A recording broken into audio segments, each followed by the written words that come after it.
शिलान्यास किया।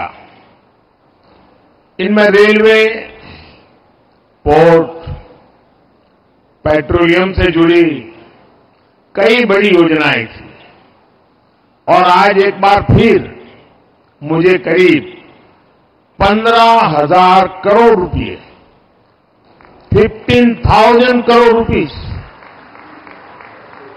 उसके विकास कार्यों के लोकार्पण और शिलान्यास का सौभाग्य मिला है। उनके आर्थिक विकास को गति मिलेगी। इनसे युवाओं के लिए रोजगार के नए अवसर भी पैदा होंगे। मैं आप सभी को इस अवसर पर बधाई देता हूं, शुभकामनाएं देता हूं। साथियों, आधुनिक दौर में विकास की गाड़ी को रफ्तार देने के लिए बिजली बहुत बड़ी जरूरत होती है। किसी भी राज्य की इंडस्ट्री हो, आधुनिक रेल सुविधाएं हो या आधुनिक टेक्नोलॉजी से जुड़ी हमारी रोजमर्रा की जिंदगी हो, बिजली की किल्लत में कोई भी राज्य, कोई भी देश विकास नहीं कर सकता। इसलिए हमारा प्रयास है कि पश्चिम बंगाल अपनी वर्तमान और भविष्य की बिजली जरूरतों को लेकर आत्मनिर्भर बने। आज दामोदर घाटी निगम के तहत Raghunathpur thermal power station phase 2 परियोजना का शिलान्यास इसी दिशा में एक बड़ा कदम है। इस परियोजना से राज्य में 11,000 करोड़ रुपए से ज्यादा का निवेश आएगा। इससे राज्य की ऊर्जा जरूरतें भी तो पूरी होगी ही, आसपास के क्षेत्रों में आर्थिक विकास को भी गति मिलेगी। आज इस थर्मल प्लांट के शिलान्यास के साथ ही मैंने मेजिया थर्मल पावर स्टेशन के एफजीडी सिस्टम का उद्घाटन किया है। ये एफजीडी सिस्टम पर्यावरण को लेकर भारत की गंभीरता का प्रतीक है। इससे इस इलाके में प्रदूषण को कम करने में बहुत बड़ी मदद मिलेगी। साथियों, पश्चिम बंगाल हमारे देश के लिए, देश के कई राज्यों के लिए पूर्वी द्वार का काम करता है। पूरब में इस द्वार से प्रगति की अपार संभावनाओं का प्रवेश हो सकता है।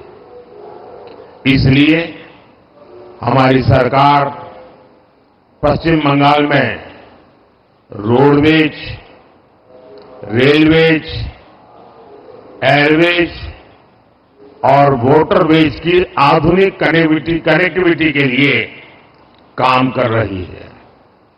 आज भी मैंने फरक्का से रायगंज के बीच नेशनल हाईवे 12 का उद्घाटन किया है, NH-12 का उद्घाटन किया है। इसमें करीब 2,000 करोड़ रुपए, 2,000 करोड़ रुपए खर्च किए गए हैं। इस हाईवे से बंगाल के लोगों के लिए यात्रा की रफ्तार बढ़ेगी। फरक्का से रायगंज तक का जो पूरा सफर है वो 4 घंटे से घटकर आधा हो जाएगा। साथ ही इससे कालियाचक, सुजापुर, मालदा टाउन आदि शहरी इलाकों में यातायात की स्थिति भी सुधरेगी।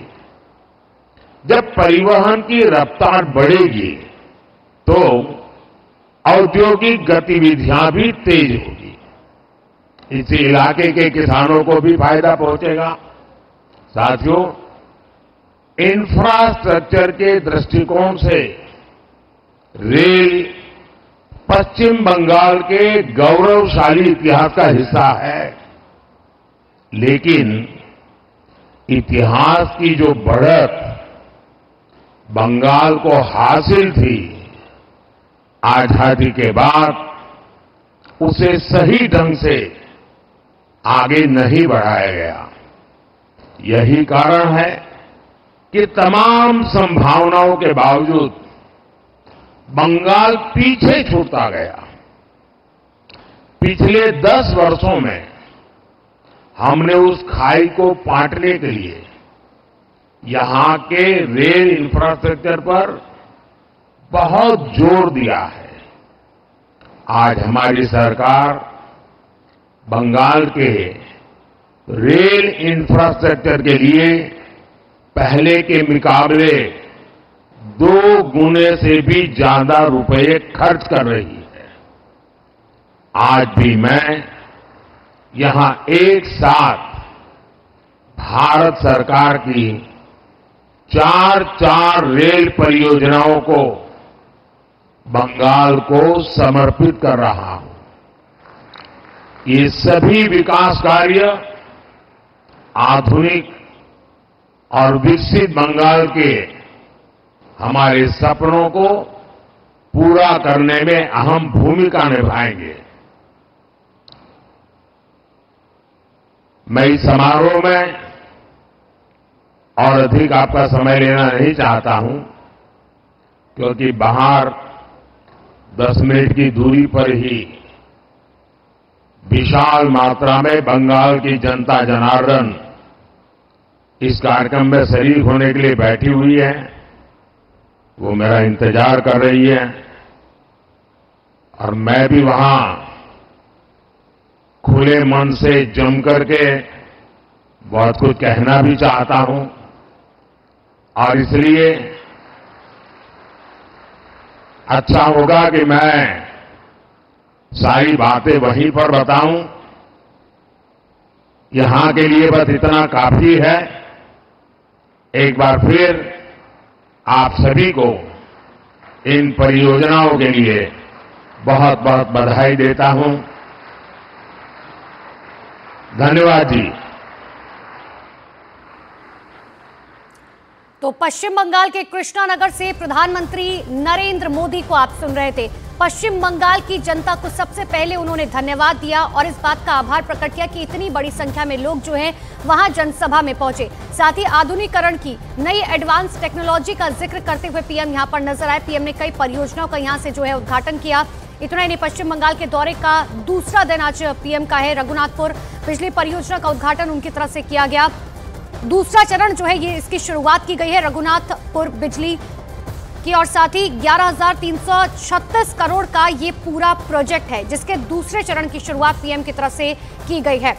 तो बड़ी जानकारी इस वक्त की आपको दे रहे हैं। देखिए, अब प्रधानमंत्री नरेंद्र मोदी का अगला कार्यक्रम जिसमें पीएम जिक्र करते हुए नजर आए कि वहां पर लोग मेरा इंतजार कर रहे हैं, लेकिन ममता के गढ़ में प्रधानमंत्री नरेंद्र मोदी कल ही हुंकार भर चुके हैं। कल किस तरीके से प्रधानमंत्री नरेंद्र मोदी जब रैली करने के लिए पहुंचे तो उन्होंने इस बात का जिक्र किया कि देखिए, पश्चिम बंगाल के अंदर कानून व्यवस्था जो है वो पूरी तरीके से ठप हो चुकी है।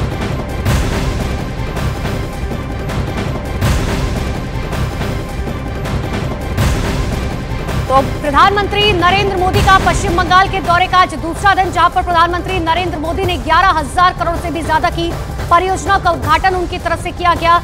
जनता का धन्यवाद करते हुए पीएम यहां पर नजर आए। साथ ही प्रधानमंत्री नरेंद्र मोदी ने इस बात का भी जिक्र किया कि देखिए, हम आगे बढ़ रहे हैं, हम विकास की राह पर आगे बढ़ रहे हैं। और प्रधानमंत्री नरेंद्र मोदी की तरफ से बड़ी बातें क्या बताई गई, बंगाल के आर्थिक विकास को गति दी जाएगी, युवाओं के लिए रोजगार के अवसर किस तरीके से पैदा होंगे, इन तमाम बातों का जिक्र करते हुए पीएम नजर आए। बंगाल आर्थिक संभावनाओं का प्रदेश हो सकता है। साथ ही उन्होंने राज्य सरकार से भी इस बात की विनती की कि राज्य को आगे बढ़ाने में पूरी मदद केंद्र की तरफ से दी जाएगी, लेकिन कानून व्यवस्था बहुत जरूरी है। और कानून व्यवस्था का जिक्र करते हुए कल भी पीएम जो है नजर आए थे। हालांकि कल देर शाम पश्चिम बंगाल की मुख्यमंत्री ममता बनर्जी प्रधानमंत्री नरेंद्र मोदी से मुलाकात करने पहुंची थी।